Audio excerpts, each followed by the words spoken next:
Every great institution begins not with a building, not with money, but with a promise. A father's whisper to his family, "If I am gone, you will still be safe." This is the story of how that fragile promise became the backbone of a nation. This is the story of the Life Insurance Corporation of India. Our story begins over 200 years ago, in the year 1818, in the busy port city of Calcutta. Under British rule, the first life insurance company on Indian soil was born, the Oriental Life Insurance Company. But there was a cruel catch. This insurance was made for the English. Indians were charged higher premiums and some were refused altogether. But a people cannot be denied their dignity forever. In 1870, a quiet revolution began in Bombay. A handful of determined Indians founded the Bombay Mutual Life Assurance Society, the first company to treat Indian lives as equal, at normal rates. It was more than a business. It was a statement. Our lives matter too. By the early 20th century, insurance in India was booming, but it was wild, unregulated, and dangerous. Hundreds of companies sprang up overnight.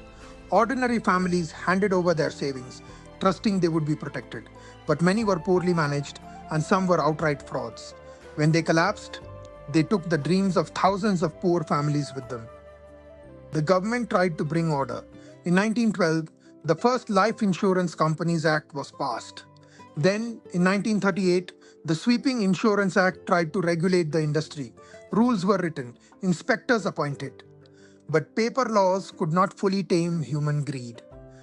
Behind polished offices, funds were still misused, and the common man's trust remained a coin too easily stolen.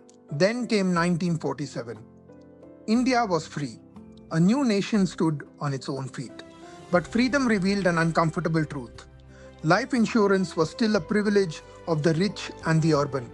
The villager, the farmer, the laborer, the very heart of India remained unprotected. And the people asked a simple, powerful question.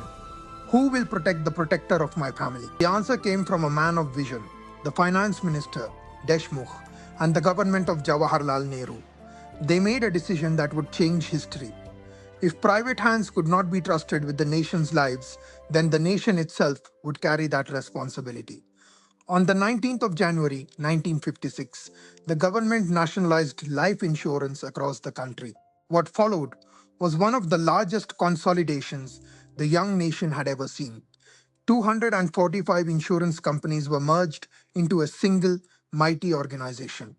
On the 1st of September 1956, by an act of parliament, the Life Insurance Corporation of India was born.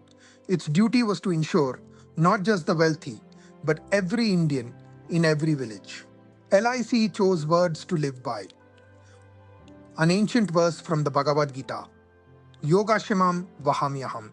Your welfare is my responsibility. This was no ordinary slogan. It was a vow, a promise that the security once denied to Indians would now be their birthright. And so the great work began. Agents rode bicycles down dusty village roads. Offices opened in towns that had never seen an insurer before. The message spread from the farmer in Punjab to the fisherman in Kerala. For the first time, a poor family could believe that if tragedy struck, they would not be left alone. Millions of futures were secured. But LIC became something even greater.